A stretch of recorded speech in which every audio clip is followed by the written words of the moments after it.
hablo mucho y con insistencia de esto que tiene que ver con la entidad binacional Yacyretá y el acuerdo con el gobierno argentino. Nosotros venimos diciendo casi todos los días, vinimos hablando de esto. Incluso recuerdo un borrador que apareció en el diario Última Hora, en uno de esos días, y decíamos nosotros que si eso se concretaba, se iba a conseguir lo que nadie hasta hoy pudo conseguir. ¿Sí o no? Hablamos de eso. Correcto. Hablamos en la radio, hablamos con los compañeros, con Estela, con Andrés, con Roberto, con Pablo, pero siempre que se habla de Yacyretá hay duda, hay desconfianza. Decía Pablo un poco más temprano, si Argentina te da todo, evidentemente que el Parlamento argentino te va a decir, che, para un poquitito, nosotros no estamos en condiciones de darle, ¿por qué le tenemos que dar todo a Paraguay? Y si Paraguay le da todo también, el Parlamento paraguayo le va a decir, che, paremos un poquitito, porque necesariamente tiene que pasar por el Parlamento. Hoy leo el diario Última Hora, dice, aprobación en el Congreso del acuerdo de la entidad binacional Yacyretá es incierta. Y no deja de tener razón, ingeniero, ¿verdad? Así Más mismo. allá de lo que se Así acordó. mismo. Necesitamos saber y contar de que sí o sí requiere de la aprobación del Congreso. ¿Es cierto? Así es. Pero ¿qué dice Última Hora? Camino en Senado será complicado por críticas legislativas a lo firmado. Además, internas políticas afectarán conformación de mayoría necesaria para el oficialismo. Lo que decíamos. Lo último significa que más allá de las críticas que pueda generar el acuerdo, puede que existan también cuestiones caprichosas y que impidan la aprobación en el Congreso. ¿Y ustedes son conscientes de eso, ingeniero? Totalmente. ¿Cómo hacen ustedes? Porque vayamos entonces primero para ver qué es lo que se acordó, qué es el acta de entendimiento que se firmó o que firmaron los presidentes de nuestro país y de la Argentina respectivamente, Cartes y Macri, ingeniero, por favor. Sí, cómo no. Lo que se consigue con ese acta de entendimiento es el ordenamiento financiero de la entidad y a través del mismo el cumplimiento de absolutamente todas las obligaciones que tiene la entidad con los estados y con las empresas que componen la entidad, que son los copropietarios, digamos, como ANDE y Evisa. Y por otro lado también de que se puedan cerrar las cuentas que estas mismas empresas tienen con la entidad binacional Yacyretá. Es un arreglo general de las cuentas, pero lo fundamental es de que se va a poder conseguir, siempre y cuando también esto se apruebe, de que definitivamente se pueda tener una deuda, un monto de capital pagable absolutamente con tarifas. Hoy todo lo contrario, hoy tenemos una tarifa que apenas nos permite sobrevivir, digamos, funcionando y no hay forma de pagar absolutamente nada de lo que hace a la deuda. Y entonces eso hace que al no poder amortizar el capital, cada vez los intereses van aumentando y ha llegado años en donde se estuvo intereses por arriba de todo lo que genera en entrada por venta de energía a la central, ¿verdad? O sea que un emprendimiento inviable. Esa es la situación a hoy. Una vez que tengamos esto, lógicamente, como dije, vamos a tener una tarifa que vamos a poder vencer, vamos a poder pagar, vamos a tener una deuda que podemos pagar con tarifa y esa va a ser ya otra historia. Yo le decía a la gente, nosotros reclamamos para Yacyretá la misma suerte que tiene Itaipú. Itaipú tiene a la vista, en 5 años, un poquito más, el poder cumplir con toda su deuda y a partir de ahí realmente comenzar a hacer un bien que va a producir para la nación. Estamos hablando, Itaipú va a disponerse probablemente para el Paraguay en torno a $1.000 millones año, aparte de todos los beneficios que hasta hoy está obteniendo. Sin embargo, nosotros no vemos eso como no hay solución, salvo esta que se está planteando ahora. Nosotros queremos también en el tiempo ser una entidad que pueda entregar realmente utilidades importantes para la República del Paraguay. Esa es nuestra visión del tema y es un momento histórico, nunca se ha conseguido hasta este nivel, se ha negociado varias veces, acá se está dando con una secuencia más o menos de 10 años algún tipo de búsqueda de arreglo. En el 95, en el gobierno Guamosi, en el 2006-2007, gobierno Duarte Frutos y nuevamente ahora. O sea que cada 10 años está apareciendo, pero siempre con la deuda agigantada.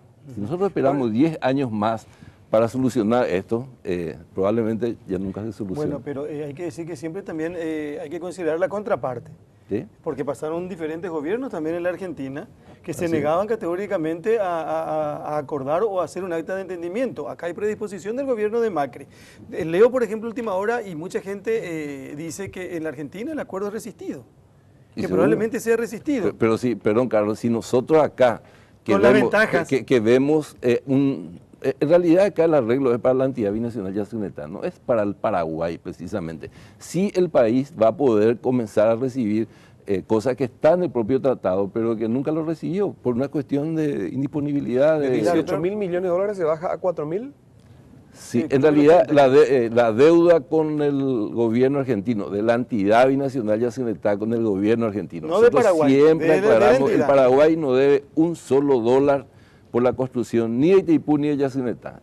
Este caso es deuda de Yacyretá con el gobierno argentino. Con el Tesoro argentino. De 17.000 y pico millones se reduce a diciembre del 2015 en 4.084 millones aproximadamente, y proyectado eso ya más hacia acá, a diciembre del 2016 estamos hablando de 3.805 millones, esos ya son números cerrados, y suponemos nosotros que para fin de año vamos a estar en torno a 3.600 millones, o sea, va bajando, y a partir del próximo año comienza ya el plazo en que, comenzando con 10 años de gracia, los 20 años restantes se va a amortizar la deuda. Ingeniero, para usted,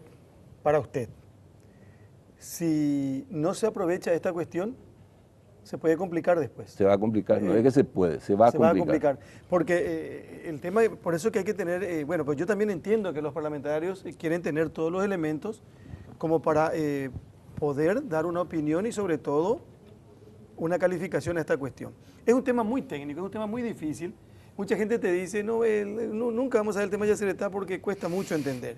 Pero yo quiero basarme en esto que dice puntos polémicos en el memorándum, página 12, diario Última Hora.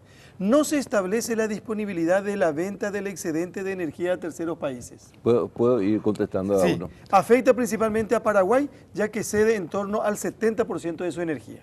Bueno, el equipo negociador que fueron ya las altas partes contratantes, como dice, o sea, representantes de los gobiernos, donde nosotros como técnicos en la entidad lo que hicimos fue de alguna manera apoyar técnicamente ese trabajo. Tenía la misión y tiene la misión de tener un nuevo anexo C para la entidad binacional Yacyretá. Lo que se está hablando ahí de la forma de distribución de la energía, 50% y 50%, y la preferencia de adquisición de la energía no utilizada por uno de los países para el otro, eso está en el tratado. O sea, este es un tema que no fue abordado. ¿Por qué? Porque la misión era el arreglo del anexo C. O sea, eso, repito, está en el tratado. El tratado tiene un cuerpo principal y tiene además 3 anexos, A, B y C. Bueno, en el cuerpo principal del tratado está eso, que no es motivo de negociación. Eso, digo nomás como una respuesta formal. Pero está bien. ¿Cuándo se podría ver este tema de la venta? ¿Cuándo se trate del tratado? Mañana se puede comenzar un proceso de buscar... no por esto, no porque no se incluyó, queda así, que ya no se puede tratar más.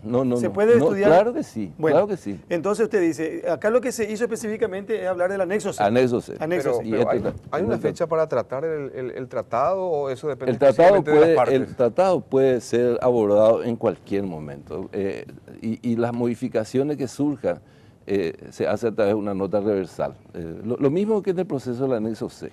El anexo C, perdón, hablaba de revisar los 40 años un poco para que transcurrido ese tiempo se tenga ya una visión clara de cuál es la situación financiera, que teóricamente, de acuerdo a lo que se pensaba en la época, tendría que haber estado ya en foja cero, ¿verdad? Ya no tendría que haber deuda para ninguna de las partes y tal vez incluso que cada parte retire ya la mitad de la energía que le corresponde, entonces un concepto de administración diferente a partir de ese momento. El otro punto polémico, según se publica en Última Hora, dice maquinización del brazo Añacuá, obra que no se contempla en el tratado. Además se necesita construir un embalse compensador. no está contemplado en el tratado la construcción de la central de Brazo de Ñacuá, a pesar de que esa es una posición absurda, no quiere construir, porque está tirando 80 millones de dólares por año, agua que se tira de una altura determinada sin ningún tipo de aprovechamiento. Pero a su vez el anexo C del tratado, donde se fijan las obras a ser construidas, habla, por ejemplo, del embalse compensador a la altura de Itaiguaté. Después voy a aplicar el concepto si es que tenemos tiempo, y le faculta al Consejo de Administración de la entidad a complementar aquello que no esté en ese... Le habilita al Consejo de Administración a incluir obras dentro de lo que es el anexo B. Entonces... pero tiene razón última hora cuando dice que no se contempla... No está escrito en el tratado, no está escrito. ¿Y se necesita construir un embalse compensador? No, nada que ver. El embalse compensador no tiene nada que ver con Añacuá, sí tiene que ver con la ampliación de la casa de máquinas, o sea, poner más máquinas. Voy a hacer un resumen rápido. El tratado originalmente hablaba de la instalación de 30 unidades, o sea, y fue equipada con 20. O sea, la central tiene 10 máquinas menos de lo que tendría que tener, pero para trabajar con 30 unidades se requiere tener un embalse compensador aguas abajo. ¿Y por qué eso? Porque el hecho de que se largue una cantidad enorme de agua en el momento de turbinar con las 30 máquinas, iba a causar oscilaciones de altura en el río Paraná. Entonces, para evitar eso, se hace un amortiguador, un embalse compensador, ¿sí? Hoy se tiene un proyecto que está avanzando, está comenzando ahora a moverse el de Itacorá-Itatí, que sería el embalse compensador en vez de Itaiguaté. En ese lugar donde se va a poner máquinas, se va a tener generación también de energía en ese lugar, y ahí sí se puede completar 30 máquinas para Yacyretá. Hoy se habla de pasar de 20 a 23 máquinas, porque trabajar con 23 máquinas es todavía factible sin tener el embalse compensador. Dice, bueno, ya mencionamos dos puntos polémicos según lo que publica Última Hora. Sí. El tercer punto polémico dice, el cumplimiento de todo el acuerdo y no cobro de intereses a partir de 1992 está supeditado a que Yacyretá reciba en tiempo y forma todos los ingresos por venta de energía. No está atado una cosa con otra. Sí, y eso fue una posición paraguaya, de poner una cláusula donde se evite que se siga teniendo retenciones como se tiene hoy sobre las facturas que emite la entidad. Hoy no se está recibiendo el 100% de lo que se factura, entonces a partir de ahí crea un problema financiero para la entidad. Si nosotros vamos a entrar en un proceso de obra, que eso se está visualizando, lógicamente tenemos que disponer de recursos, porque las obras van a ser realizadas con recursos propios, no se va a recurrir a ningún tipo de empréstito para poder hacerlas. Entonces, sí se requiere que lógicamente todo aquello facturado sea pagado. Esa es la intención. Bueno, supongo que los compañeros quieren hacer una pregunta, pero quiero que me permitan completar estos dos puntos polémicos más que publica Última Hora, que es una forma de responder de acuerdo a la publicación y teniendo como fuente, dice Última Hora, el acta de entendimiento, responde el propio ingeniero Ángel María Recalde. El otro punto dice, se establece la entrega de cronogramas de utilización de la energía generada, pero no así los contratos de suministros ni la garantía de pago. Sí, eso hoy está escrito, está contemplado de que las compradoras, en este caso ANDE por Paraguay y Evisa por la Argentina, deben tener un adelanto de cuál es el programa de adquisición de potencia, dicen, pero en realidad es energía, que es lo que va a quedar ahora. Eso a efectos de ordenamiento y asegurar también que se van a recibir los recursos. Lógicamente, hoy nosotros estamos queriendo entrar en esa parte, nunca se entró, a pesar de que está contemplado desde el 74, desde el inicio de este proceso. Ahí vamos a tener, y el mecanismo va a ser el siguiente, el mismo que utiliza Itaipú. Bueno, ANDE va a decir, esta es mi programación, y todo lo que ANDE no va a adquirir lo va a hacer el otro país. Ese es el esquema. Y lógicamente ahora al ordenarnos vamos a tener los contratos de compra-venta de los servicios de electricidad qué es lo que corresponde se tenga. Hoy no existe. Y un último punto, dice, por lo menos acá, los gastos de explotación aumentan de $2,85 el megawatt hora, preacuerdo del 2006, a $17,5 el megawatt hora.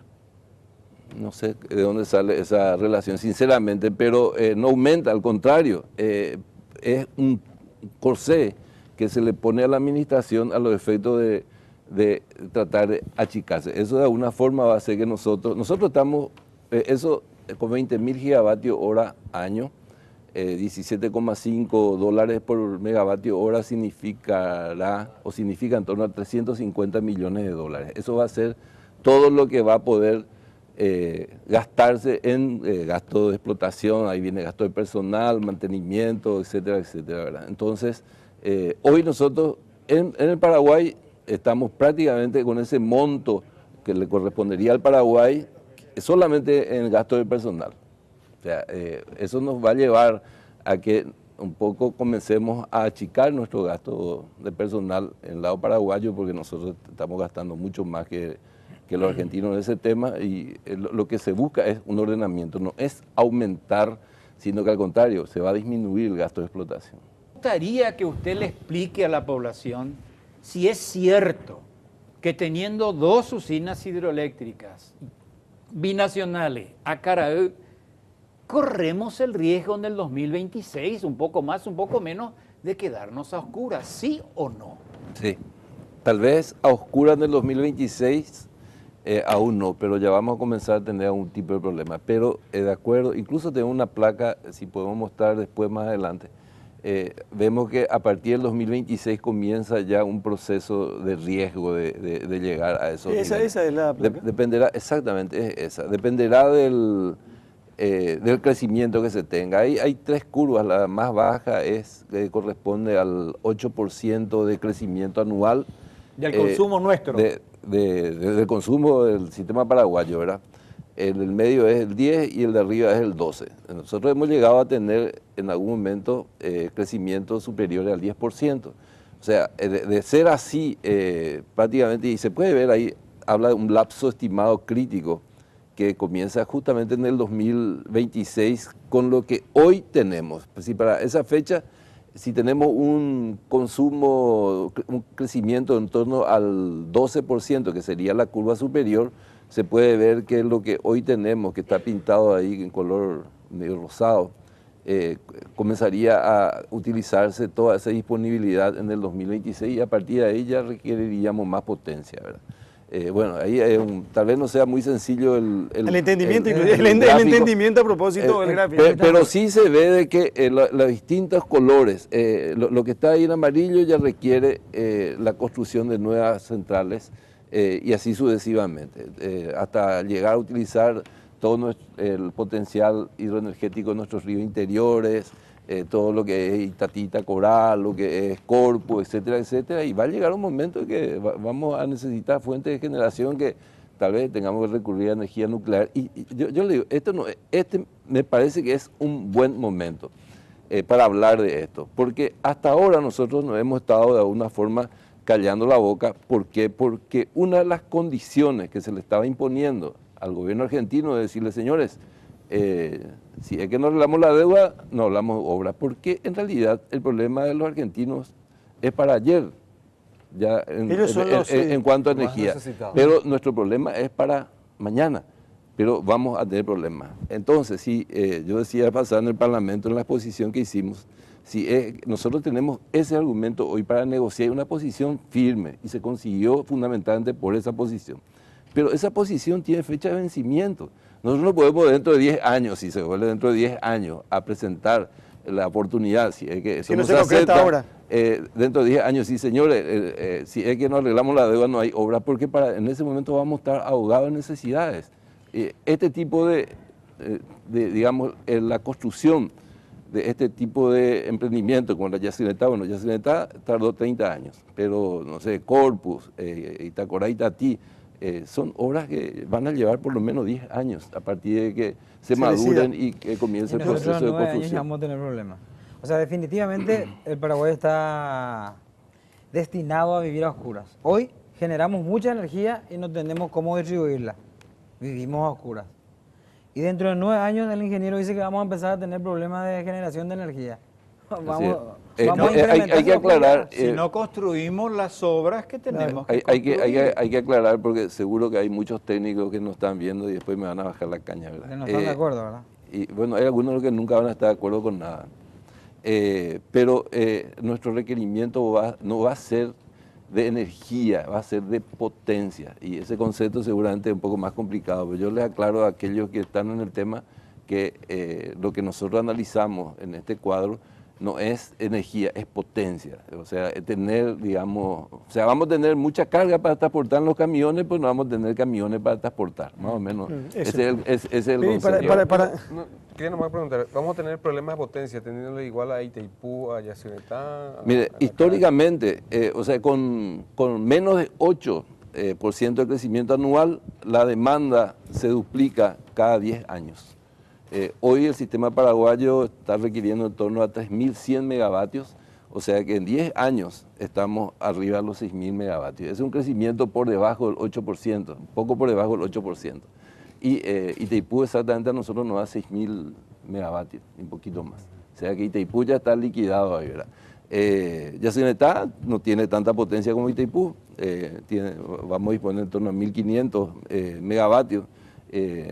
Entonces, si tenemos un crecimiento por arriba del 8%, eso también ya está comprometido. O sea, en realidad estamos en una posición complicada. Nosotros tenemos que utilizar todos nuestros ríos interiores, tenemos que potenciar a Caraí, empuntar a Caraí, tener máquinas en Iguazú. O sea, tenemos que comenzar a instalar seguramente ese tipo de obras en la brevedad posible, porque vamos a tener problemas. Yo le digo, no gano absolutamente nada como técnico con este anuncio.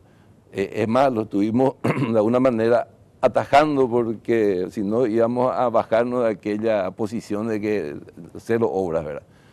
Pero requerimos, claro que requerimos. Bueno, querido, va a concluir. Ojalá que ustedes tengan la capacidad suficiente y necesaria como para convencer, para seguir convenciendo, y que los parlamentarios tengan la actitud madura y muy responsable para entender esta necesidad.